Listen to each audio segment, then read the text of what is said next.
Hi friends, எல்லாம் எப்படி இருக்கீங்க? நல்லா இருக்கீங்களா? வாங்க, எங்கள் வீட்டில் இன்றைக்கி கருவாட்டு குழம்பு வைக்க போகிறோம். எப்படி வைக்கிறதுன்னு காட்டுறேன். நல்லா 1.5 கல்லை எடுத்து பூண்டு உரிச்சு வச்சுருக்கேன். ஒரு வெங்காயம், பல்லாரி வெங்காயம் அரிஞ்சு வச்சுருக்கேன். 2 தக்காளி, முருங்கைக்காய், ஒரு 2 முருங்கைக்காய் அரிஞ்சு வச்சுருக்கேன். தாளிக்கு கருவேப்பிலை, கொஞ்சோண்டு புதினா தழை, மல்லித்தழை அரிஞ்சு வச்சுருக்கேன். புளி ஒரு நெல்லிக்காய் அளவு ஊற வச்சுருக்கேன். அது ஊறினதுனால கொஞ்சம் அதிகமாக தெரிகிற மாதிரி இருக்குது. ஒரு நெல்லிக்காய் அளவு புளி ஊற வச்சுருக்கேன்.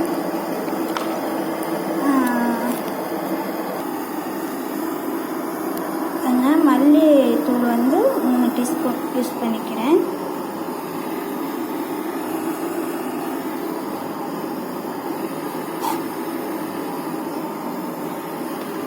மிளகாத்தூள் 1.5 டீஸ்பூன் போட்டுக்கிறேன். ஏன்னா ரொம்ப காரமாக இருக்குது. 1.5 டீஸ்பூனே அதிகம்தான். கருவாட்டு குழம்புங்கிறதுனால கொஞ்சம் போட்டுக்கிறேன்.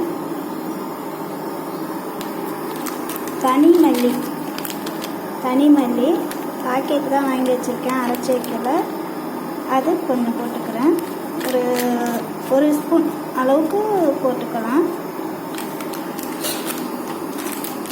மஞ்சத்தூள்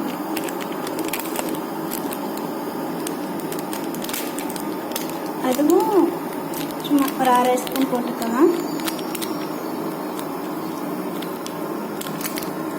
அதுக்கு மேலே வேணாம், மஞ்சத்தூள் 1/2 ஸ்பூன் போடும்.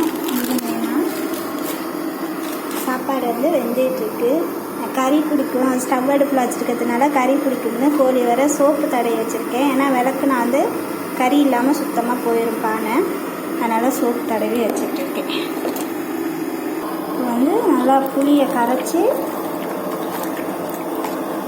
வடிகட்டிக்குவோம்.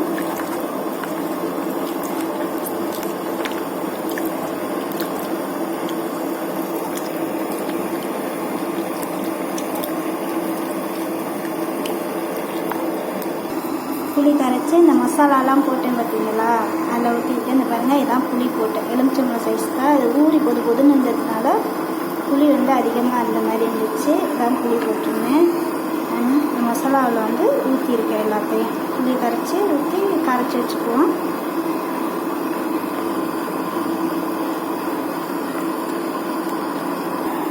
பாறை கருவாடுன்னு இந்த என்ன கருவாடு பேர் எனக்கு தெரியல. ஆனால் பாறை கருவாடு இருக்குது. உங்களுக்கு தெரிஞ்ச கமெண்ட்டில் சொல்லுங்கள் இது என்ன கருவாடுன்னு. கழுவி க்ளீன் பண்ணி வச்சுருக்கேன். எத்தனை கருவாடு? 6 கருவாடு இருக்குது. 6 கருவாடு க்ளீன் பண்ணி சுத்தம் பண்ணி வச்சுருக்கேன். வாங்க செய்கிறத பார்ப்போம்.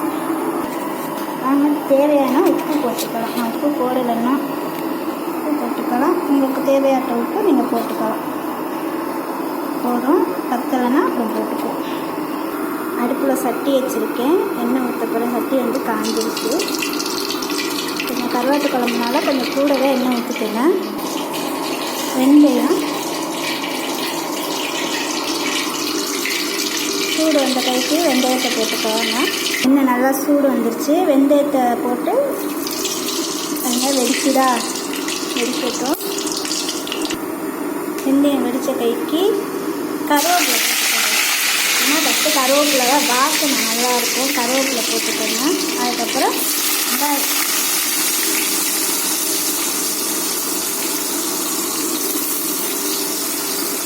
போட்டுக்கலாம்.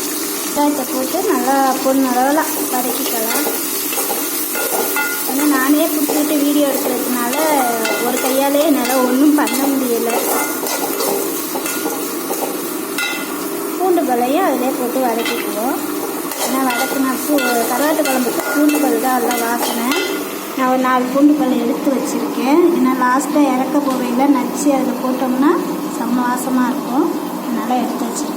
சாப்பாடு வடித்து கவுத்துருக்கேன். பார்த்திங்களா எப்படி கறி பிடிச்சிருக்குன்னு. அதனால தான் நான் சோப்பு தடவை வைக்கிறேன். இதுக்கு மட்டும் இல்லை, புது பானை எதுவும் வேற அடுப்புலையே வச்சாலுமே நல்லா சோப்பு தடவி வைங்க, கறி பளிச்சுன்னு விட்டுரும். ஸ்டவ் அடுப்புங்கிறதுனால கொஞ்சம் லேட் ஆகுது. கொஞ்சம் இந்த மாதிரி வெங்காயம் நல்லா வதங்கி வந்ததுக்கு அப்புறம் தக்காளி போட்டுக்குவோம்.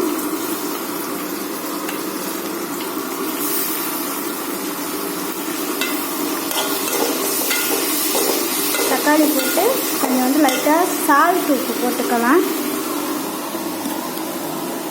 கொஞ்சம் சால்ட் உப்பு போட்டுக்கலாம். ஏன்னா அப்போ தான் தக்காளி கொஞ்சம் நழுவி கொடுக்கும். ரொம்ப வேணாம், கொஞ்சமாக போட்டுக்கலாம்.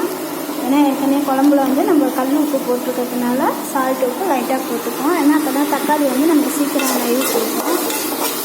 கேஸாக இருந்தால் நிறம் முடிச்சிருக்கலாம், ஸ்டவ்வுங்கிறதுனால கொஞ்சம் லேட் ஆகுது. பார்த்தீங்களா, உப்பு போட்டேன், கொஞ்சம் சீக்கிரம் வதங்கிடுச்சு. இப்போ வந்து அதில் முருங்கைக்காய் போட்டுக்குவோம்.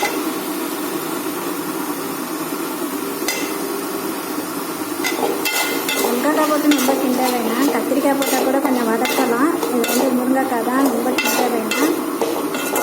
ஏன்னா எல்லா மசாலாவும் அதில் போட்டுக்கிறதுனால நான் இதில் வந்து ஒரு மசாலாவும் போடலை. மாங்காய் இருந்து போட்டால் நல்லா இருந்திருக்கும். நான் மாங்காய் வாங்கலை கடையில், அதனால் மாங்காய் வாங்கலை. கொஞ்சம் வதங்கட்டும். ஏன்னா வதங்கிடுச்சு. இப்போ நான் குழம்பு தூக்கி அதில் ஊற்றுவோம். கொஞ்சம் தண்ணி அலசி ஊற்றிக்கலாம். ஏன்னா நான் கொலன்னு வச்சுருக்கேன். அதனால் கொஞ்சம் தண்ணி அலசி ஊற்றிக்கிட்டோம்னா அது சீக்கிரம் வந்து நமக்கு கொதிக்கும்ல, அந்த கொதிச்சு இந்த தண்ணியெல்லாம் வந்து அடங்கி கொடுக்கும்.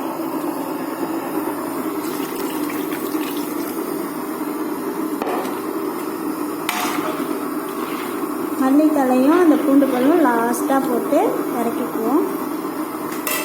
இப்போ வந்து இந்த கருவாட்டை வந்து போட்டுருவோம்.